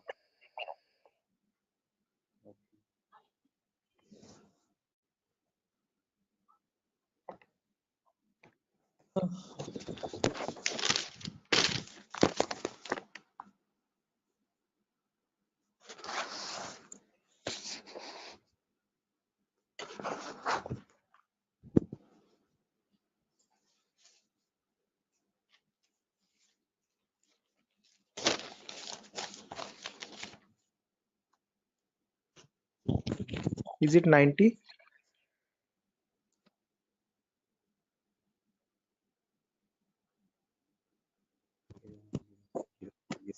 Should be 90. Correct answer, guys. 90 is the correct answer. Anyone else? Sir, are you going to provide us this text file also, or like we have to take notes in means handwritten notes? Definitely. I'm gonna give this file at the end of the class. I'll take down all your email addresses, and on your email I'll send this document directly. You don't need to take any separate notes, guys. I'm gonna send this document file. Just in case, as the class goes on, if you want to take down any running notes to note down any important points also, you can. Okay. But all these documents, all these notepad files will be given to you directly. Okay. So yeah, guys, I've received a correct answer from a lot of people over here. Again, as I've mentioned, just multiply the lower number with the top one and go on till the last. So this will be 2 power 0 into 0 plus 2 power 1 into 1 plus 2 power 2 into 0 plus 2 power 3 into 1, like that till the end, 2 power 7 into 0. Okay. To anywhere you have 0 over there, 2 power 0 into 0, just put that 0. 2 power 1 into 1, that's 2. 2 power 2 into 0, that's 0. 2 power 3 into 1, that's 8. 2 power 4 into 1, that's 16. 2 power 5 into 0, that's 0 again. 2 power 6 into 1, 64. And 2 power 7 into 0, 0. When you add all that up, 64 plus 16 plus 8 plus 2, you get the number 90. Anyone over here who has not got the number 90, guys, please do not feel shy. Again, if you're getting all the right answers, you're doing much great than me. In my first day, I could not solve this at all. Okay, I was a very dumb guy. So please, no shame in that. Okay, it's completely fine. Okay, because you need to get this concept very right in order to proceed with the further concepts. If you're failing at this one, it's gonna get a bit complex further down the lane. Okay, so any questions on this part, please do not hesitate to let me know. Okay, assuming everyone has got this right. With the other, yeah, exactly. The reason I'm showing you all this is to understand the range of IP addresses now. That's a great question. I was about to ask you. Again, I tell you myself, like in a real-time scenario, you would never have a necessity to convert a binary number to decimal or vice versa. But the reason why I'm showing you this is so that we can understand the whole range. So if you remember, I've told you, IPv4 addresses are 32-bit address. Okay, so in that 32-bit address, if I wanted to get the first IP address, all I have to do is put all zeros everywhere. Okay, now when you put all zeros everywhere, when you convert that, you get the final IP address as 0.0.0.0. Okay, but if you want to get the last IP now, you have to put all ones everywhere. Okay, in all the octets I've put all ones. So when I convert that, now there will be 2 power 0 into 1 plus 2 power 1 into 1 plus 2 power 2 into 1 all the way up to 2 power 7 into 1. So that would be 1 plus 2 plus 4 plus 8 plus 16 plus 32 plus 64 plus 128. So that is how you get the number 255. Okay, so the last IP in the IPv4 range will be 255.255.255.255. You will never have a number above 255.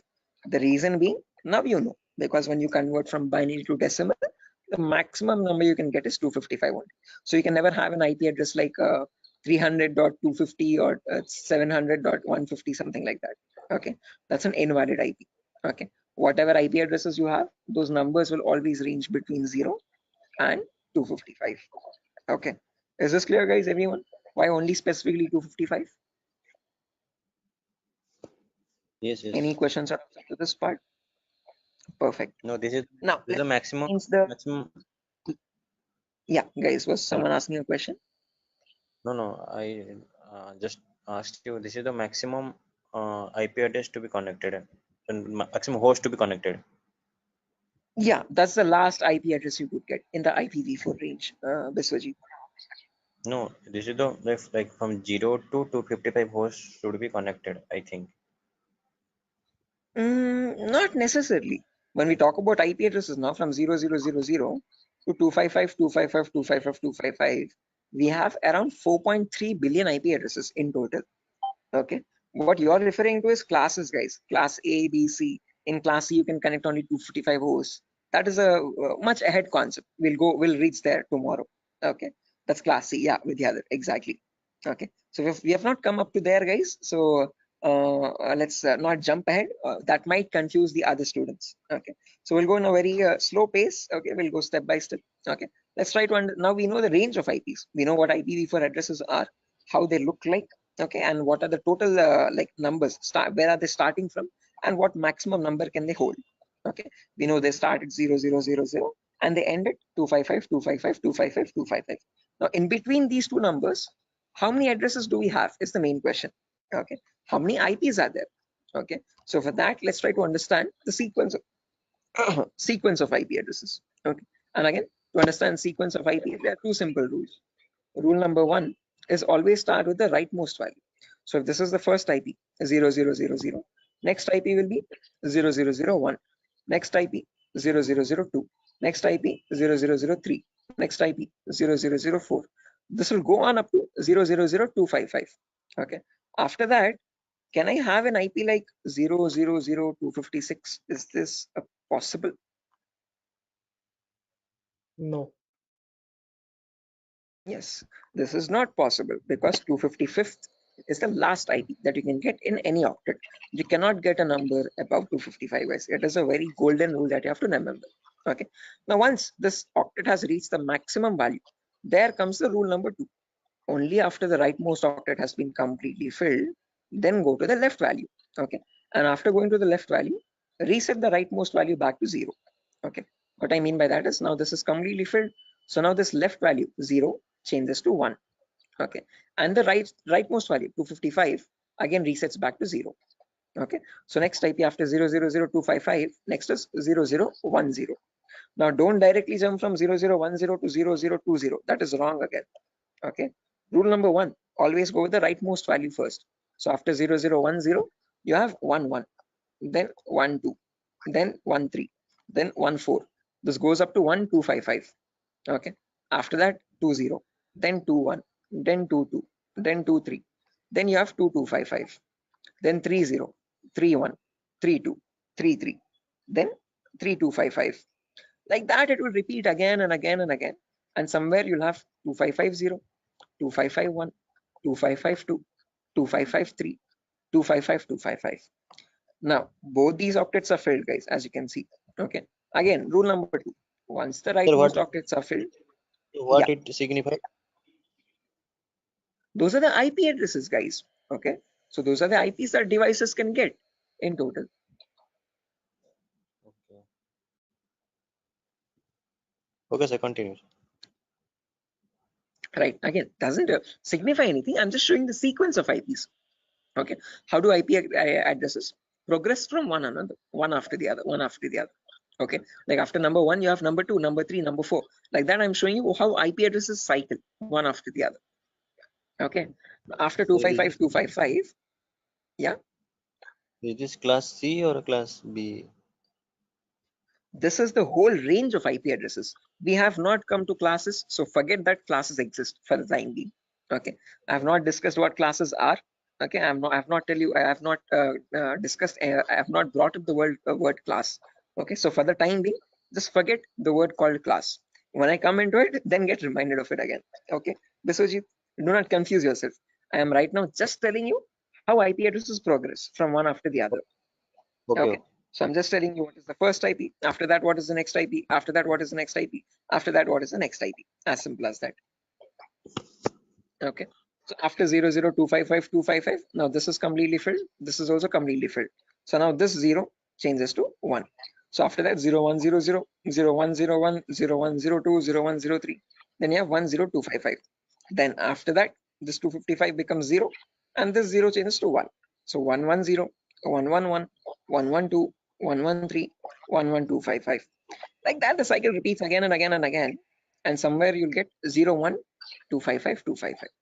Just like how we had 0.0255.255, you have 0.1.255.255. Then after that, from 0.200 to 0.2255255, 0.300 to 0.3255255, like that, 0.255000 to 0.255255255. Now, whatever cycle repeated from the first IP 0000 till the IP 0.255255255, same cycle again repeats from 1000 to 1.255255255. Same repeats from 2000 to 2.255255255. Same from 3000 to 3.255255255. Finally, from 255.000 to the last IP 255.255.255.255. Okay, so all I'm showing you is the progression of IPs. How do IPs change from one after the other? What is the consecutiveness of IPs? Okay, so if you wanted to get the total number of IP addresses, you from 0000 till 255.255.255.255, it would be 255 to the power 4, because each cycle is repeating 255 times. So the total number of IP addresses would be 4.3 billion IPs. Okay, which is the number equal to 255 to the power 4. So with the other, yeah, the correct number of IP addresses would be 255 to the power 4. Hello, is that clear? Yes, sir. I understood something. Yeah. Okay, guys. Until this point, any questions, guys, for anyone? Again, do not get confused, guys. This is just to show you the sequence of IP addresses. In a real-time scenario, you would not need that anywhere. I'm just going very theoretically to get you familiar with the foundational concepts, like how IP addresses are built, how do they look like, what is the sequence of IP addresses, and so on. Going very basic. Okay. Sir, So, sir, you told. Hello. yeah, Biswajit. Sir, you told that 4.3 billion IP addresses. That means, sir, I did not get it actually. That, yeah, again, how many IP addresses are there, Biswajit? If you remember, each octet is cycling 255 times. Okay, so this first octet, rightmost one, is going from 0 to 255. Okay, after that from 10 to 1255, again 255 times. So like that, each octet is cycling 255 times. So there are 4 octets now. So 4 octets in the sense 255 into 255 into 255 into 255. Basic permutations and combinations. Okay, and when you calculate that 255 to the power 4, you get the number 4.3 billion. Okay, so that is how we got that number. Is that clear, guys? Okay. Hello? Yes, sir. Yes, sir. I understood. Right. Perfect, guys. Now, my question to you guys is, in today's world, in the era of 2022, are 4.3 billion IPs sufficient? No. No, sir. No, sir. Definitely. Right, correct. Because the population itself is around 8 billion people, right? Close to 8 billion or 8.5 billion. 4.3 billion IPs are nowhere sufficient at all. Okay. Again, each person might use multiple devices in the network also. Okay. So that is why, to come up as a solution, they made these IPs into 2 different parts. Okay. Solution number 1 was they divided these IPv4 addresses into again 2 categories. One, something is known as public IPs, and there's another category called private IPs. Okay. This categorization, okay, or division of IPv4 into public and private IPs is known as NATing, network address translation. Okay, when they knew that this solution is also not working out, this might also still cause the IPs to go extinct, then they came up with another set of IP addresses known as the IPv6 address, guys. Okay, so not just IPv4, there's another version as well called IPv6 address, and these are 128-bit addresses. What we are seeing until now is just a 32-bit address. 128 in the sense 4 times the size, bit length size of IPv4. Okay, but in that you have trillions and trillions of IPs. Okay, not billions, but trillions. Okay, so we'll discuss IPv6 on a later date. Okay, but in today's class, we'll end it with public and private IPs. So let's try to understand what these public IPs are and private IPs are. Okay, so public IPs are the IPs given to you by your internet service provider. So in our home, we might have different broadband connections. You could be using Act FiberNet or Airtel or Tata Docomo or BSNL. All these people are providing you the service of internet. Hence, they are known as ISP, internet service providers. Okay, they give you access to the internet by giving you a public IP. Okay, so to your home, you might have a router. Okay, that router might be getting a wire from the outside. Okay, that outside wire, that cable is nothing but giving you the public IP. Okay, so if you want to check your public IP, you could just go to the browser, and in the browser you could just search what is my IP. What is my IP? And from that you get an IP address over here. If I click on the first link in the browser, you can see I'm getting my FiberNet from Act Fiber Beam. My location is Pedawalter, Andhra Pradesh, Vishakhapatnam. Okay, so this is my public IP. This is the IP I'm using from my ISP to access the internet or to take the Zoom session. Okay, locally in my network, now I have multiple devices. I have my phone, I have my laptop, I have my smart TV, I have my smartwatch, and so on. So these devices internally or locally also need IP addresses. What they use in a local network, in an intranet, is known as a private IP. So private IPs are the IP addresses provided locally in a network. Okay, so this can be given manually by you, by the network admin, or they can be given automatically as well from a DHCP server. Now, don't worry what this DHCP server is. We'll discuss about it in tomorrow's class. But one important thing to note is public IPs are used for connecting to internet. Private IPs are used in a local intranet. Intra is nothing but a local network, a small indigenous your house network or home network.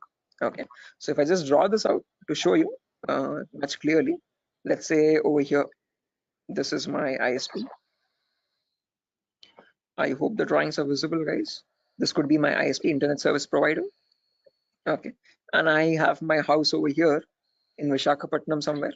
Okay, in my house I have multiple devices. I have my phone, I have my laptop, I have my smart TV, and I have my Wi-Fi router also. Okay, this router is getting a connection from the ISP outside externally. Okay, this is nothing but my public IP. Okay, this is the public IP part. Oh, sorry, public IP. Okay, on the intranet locally, now these devices, every device will be connected to the router internally. Okay, by giving the correct Wi-Fi router password. Okay, and these devices will get the private IPs. Okay, my phone will get one private IP, my laptop will get a different private IP, and my smart TV could be getting a different private IP. Each of them will be unique in a local network. Okay, so this is where public IPs come into play, and this is where private IPs are used in a local network. Is this clear, guys? Any questions up to this part theoretically? Hello? Public ISP, private. Okay, sir. Any questions, guys? Sir, actually, internet, just. Yeah, internet is what you connect to the World Wide Web. Okay, whenever you're opening up your browser and connecting to any public website, okay, that public website is nothing but the internet facing site. Okay, your google.com or your yahoo.com, youtube.com, all these are the public addresses. Okay, private IPs are the local IPs. So your inside home network is a private IP network, and that private network is known as the intranet. Okay, and this is the intranet, INTRANET. Okay, intra is nothing but local network, and this is the internet. Okay, is this clear, guys? Sir, Any I questions or have a doubts up to this? question. Yes, please go ahead, guys. Sir, why they have been given private IPs? Like they are also connected with internet somewhere around. Okay. So like why they have been given private IPs? They should be public, right? Which ones? I didn't get your point. Who's Like asking the question, guys? the devices which are in the home, they are in private IP, right? So somewhere Yeah. around they are also in connection with the ISP. So they should be Okay. public, you know. They should also be public. Yeah. So good question, Tripti, I guess. So whenever now let's notice over here. Let's say I have one phone over here and I have my laptop over here. Okay. let's say my brother's using my phone at the moment, or let's say this is my phone, I'm browsing Facebook from my phone. My brother is using his laptop and he's also browsing Facebook. Okay, now each of them, when they want to connect to the internet, okay, they will use the public IP. One, let's say this public IP is something like, let me draw this out. Yeah, annotate. Let's say over here, my public IP is something like 1.2.3.4. Okay, now whenever we want to connect to facebook.com, we will use our public IP that we are getting from our ISP 1234, and using that IP we will go and contact Facebook, and from Facebook we will load our pages, internet or our Facebook feed or whatever it is. Okay, now let's say I am also browsing Facebook, my brother is also browsing Facebook from the same public IP. Now how does Facebook know how to send my data to my phone exactly, and my brother's data to his the laptop or computer he is using? Okay, up to public IP it will reach a router, but from the router, how does the router know which is the device which is holding my phone and which is the device which is holding my brother's laptop? That is where private IPs come into play. Okay, because my phone has a unique private IP where I have my account, and my brother's laptop has his own unique private IP where that system has its own private unique